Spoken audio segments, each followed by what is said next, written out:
कांवड़ यात्रा की कहानी। भारतीय संस्कृति और धार्मिक परंपराओं में कांवड़ यात्रा का विशेष महत्व है। ये यात्रा शिवभक्तों के लिए धार्मिक आस्था और श्रद्धा का प्रतीक है। हर साल लाखों श्रद्धालु सावन के महीने में भगवान शिव के प्रति अपनी भक्ति प्रकट करने के लिए कांवड़ यात्रा करते हैं। गंगा नदी से पवित्र जल लाकर भगवान शिव का अभिषेक करना इस यात्रा का मुख्य उद्देश्य होता है। इस पवित्र यात्रा की जड़ें हिंदू धर्म के प्राचीन ग्रंथों और कथाओं में गहराई से समाई हुई हैं। कांवड़ यात्रा की पौराणिक कथा न केवल इसके महत्व को रेखांकित करती है, बल्कि भक्तों के समर्पण और भगवान शिव की महिमा का भी बखान करती है। कांवड़ यात्रा की पौराणिक कथा। कांवड़ यात्रा की पौराणिक कथा मुख्य रूप से त्रेता युग से संबंधित है, जब भगवान राम और उनके भक्तों ने भगवान शिव की पूजा करने के लिए यह परंपरा शुरू की। इस कथा के अनुसार राजा भागीरथ ने अपनी कठोर तपस्या से गंगा नदी को पृथ्वी पर लाया था ताकि उनके पूर्वजों को मुक्ति मिल सके। भगवान शिव ने गंगा के प्रचंड वेग को अपनी जटाओं में धारण किया था, जिससे गंगा का प्रवाह नियंत्रित हो सका। इस घटना के बाद से गंगा को शिव का अंश माना जाने लगा और गंगा जल को शिवलिंग पर चढ़ाने से अनंत पुण्य प्राप्त होता है। रावण और कांवड़ यात्रा। कांवड़ यात्रा से जुड़ी एक अन्य महत्वपूर्ण पौराणिक कथा लंकाधिपति रावण से संबंधित है। रावण भगवान शिव का परम भक्त था और उसने कैलाश पर्वत पर कठोर तपस्या करके भगवान शिव को प्रसन्न किया। एक बार रावण ने भगवान शिव से उनका प्रिय शिवलिंग मांगा। शिव ने उसे आत्मलिंग प्रदान किया और कहा कि वह इसे धरती पर किसी भी स्थिति में नहीं रख सकता, अन्यथा यह वहीं स्थापित हो जाएगा। रावण ने आत्मलिंग को सुरक्षित रखने के लिए कांवड़ का उपयोग किया। यात्रा के दौरान रावण को अपनी दैनिक पूजा करनी पड़ी और उसने एक चरवाहे भगवान गणेश के रूप में से शिवलिंग को पकड़ने का अनुरोध किया। गणेश ने शिवलिंग को नीचे रख दिया, जिससे वह वहीं स्थापित हो गया। इस कथा से यह परंपरा जुड़ी कि शिवलिंग पर गंगा जल चढ़ाने के लिए यात्रा की जाए।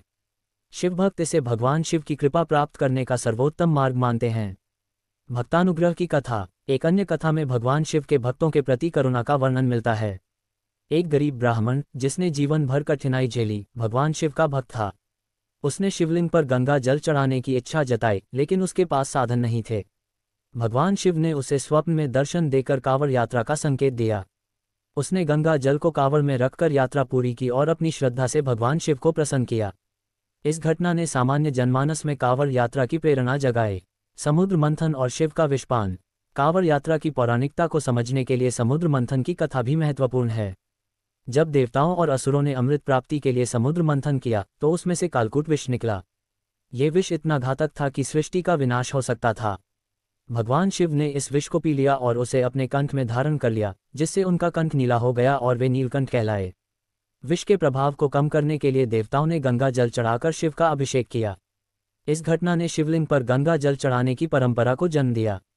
कांवड़ यात्रा इसी परंपरा का एक रूप है, जिसमें शिवभक्त गंगा जल लेकर यात्रा करते हैं और शिवलिंग पर इसे चढ़ाते हैं। श्रवण कुमार और कांवड़ यात्रा। श्रवण कुमार की कथा भी कांवड़ यात्रा की परंपरा से जुड़ी मानी जाती है। श्रवण कुमार अपने वृद्ध और अंधे माता पिता को कांवड़ में बैठाकर तीर्थयात्रा करवाते थे। यह उनकी भक्ति, सेवा और समर्पण का अद्भुत उदाहरण है।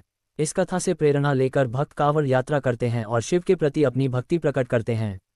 श्रवण कुमार की कथा में भक्ति, त्याग और परिवार के प्रति समर्पण का संदेश है।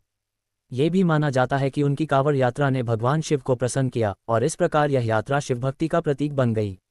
कांवड़ यात्रा का महत्व। कांवड़ यात्रा न केवल धार्मिक परंपरा है, बल्कि यह भक्तों के लिए एक आध्यात्मिक और मानसिक शुद्धिकरण का माध्यम भी है। शिवभक्त इस यात्रा के माध्यम से अपनी सभी समस्याओं और कष्टों को भगवान शिव के चरणों में समर्पित करते हैं। माना जाता है कि कांवड़ यात्रा में की गई तपस्या और भक्ति के फलस्वरूप भगवान शिव भक्तों की सभी मनोकामनाएं पूर्ण करते हैं।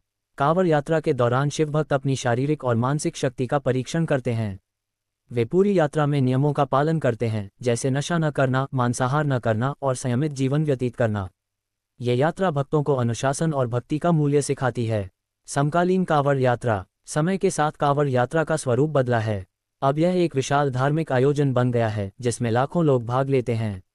आधुनिक कांवड़ यात्रा में भव्य सजावट, साउंड सिस्टम और सांस्कृतिक कार्यक्रमों का समावेश होता है। यात्रा के दौरान भक्तों के लिए विशेष व्यवस्था की जाती है, जैसे पानी, भोजन और चिकित्सा सुविधाएं।